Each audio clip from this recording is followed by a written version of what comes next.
नमस्कार मेरे प्यारे साथियों, स्वागत है आपका इस नए वीडियो में। दोस्तों आज की जो हमारी वीडियो है हिंदी प्रैक्टिस सेट की 37 नंबर की वीडियो है। दोस्तों इसमें मैं आपसे कुल 10 प्रश्न पूछूंगा और इन 10 प्रश्नों के जवाब आपको कमेंट बॉक्स में देने हैं। दोस्तों आपका पहला प्रश्न है, ताक ध्वनि का सही उच्चारण स्थान क्या है? आपके ऑप्शन दिए गए हैं, इन ऑप्शन में से आपको सही ऑप्शन का चयन करना है। तो मेरे प्यारे साथियों, अगर आप जा रहे हैं ऑप्शन बी यानी कि दंत की तरफ, तो आप बिल्कुल सही हैं। तो दोस्तों हम आपके अगले प्रश्न पर बढ़ते हैं और देखते हैं कि प्रश्न नंबर 2 क्या कह रहा है। प्रश्न नंबर 2 है दोस्तों, इनमें से किस शब्द में समास संबंधी अशुद्धियां हैं? ठीक है दोस्तों, आपके ऑप्शन दिए गए हैं, इन ऑप्शन में से आपको सही ऑप्शन का चयन करना है। मेरे प्यारे दोस्तों, अगर आप जा रहे हैं ऑप्शन बी की तरफ, तो आप बिल्कुल सही हैं।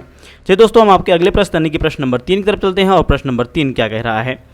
महेंद्र का संधि विच्छेद क्या है? ठीक है दोस्तों, आपके ऑप्शन दिए गए हैं, इन ऑप्शन में से आपको सही ऑप्शन का चयन करना है।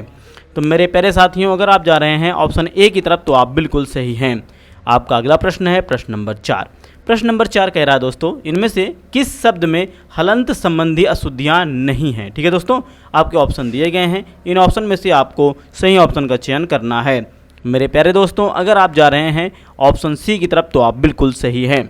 आपका अगला प्रश्न यानी कि प्रश्न नंबर 5 है, का वर्ण किसके योग्य से बना है? आपके ऑप्शन दिए गए हैं, इन ऑप्शन में से आपको सही ऑप्शन का चयन करना है। मेरे प्यारे दोस्तों, अगर आप जा रहे हैं ऑप्शन सी की तरफ, तो आप बिल्कुल सही हैं।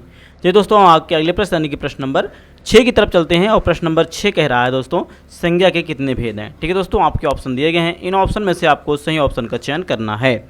मेरे प्यारे दोस्तों, अगर आप जा रहे हैं ऑप्शन ए की तरफ, तो आप बिल्कुल सही हैं, संज्ञा के 5 भेद हैं। ठीक है दोस्तों, आपके अगला प्रश्न है यानी कि प्रश्न नंबर 7। प्रश्न नंबर 7 क्या कह रहा है दोस्तों, इनमें से किस शब्द में वर्ण संबंधी अशुद्धियाँ नहीं हैं? ठीक है दोस्तों, इस बात को विशेष ध्यान देना और आपके ऑप्शन दिए गए हैं, इन ऑप्शन में से आपको सही ऑप्शन का चयन करना है। मेरे प्यारे साथियों, अगर आप जा रहे हैं ऑप्शन डी यानी कि अधीन की तरफ, तो आप बिल्कुल सही हैं।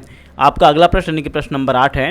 प्रश्न नंबर 8 क्या कह रहा है दोस्तों, सा कौन सा व्यंजन है? ठीक है दोस्तों, आपके ऑप्शन दिए गए हैं, इन ऑप्शन में से आपको सही ऑप्शन का चयन करना है। मेरे प्यारे दोस्तों, अगर आप जा रहे हैं ऑप्शन ए की तरफ, तो आप बिल्कुल सही हैं। सा जो है व्यंजन, वो आपका ऊष्म व्यंजन है। ठीक है दोस्तों, आपका अगला प्रश्न यानी कि प्रश्न नंबर 9। प्रश्न नंबर 9 क्या कह रहा है दोस्तों, इनमें से किस शब्द में चंद्रबिंदु संबंधी अशुद्धियाँ हैं? ठीक है दोस्तों, आपके ऑप्शन दिए गए हैं, इन ऑप्शन में से आपको सही ऑप्शन का चयन करना है। मेरे प्यारे दोस्तों, अगर आप जा रहे हैं ऑप्शन बी की तरफ, तो आप बिल्कुल सही हैं। ठीक है दोस्तों, चलिए दोस्तों हम आपके अगले प्रश्न पढ़ते हैं यानी कि प्रश्न नंबर 10, जो कि आज के इस वीडियो का लास्ट प्रश्न है। प्रश्न नंबर 10 कह रहा है, इनमें से योजक चिन्ह कौन सा है? ठीक है दोस्तों, आपके ऑप्शन दिए गए हैं, इनमें से आपको सही ऑप्शन का चयन करना है। तो मेरे प्यारे साथियों, अगर आप जा रहे हैं ऑप्शन सी की तरफ, तो आप बिल्कुल सही हैं। तो दोस्तों बताइएगा आप 10 में से कितने प्रश्नों के बिल्कुल सही जवाब दिए हैं। मिलते हैं अगले वीडियो में, धन्यवाद।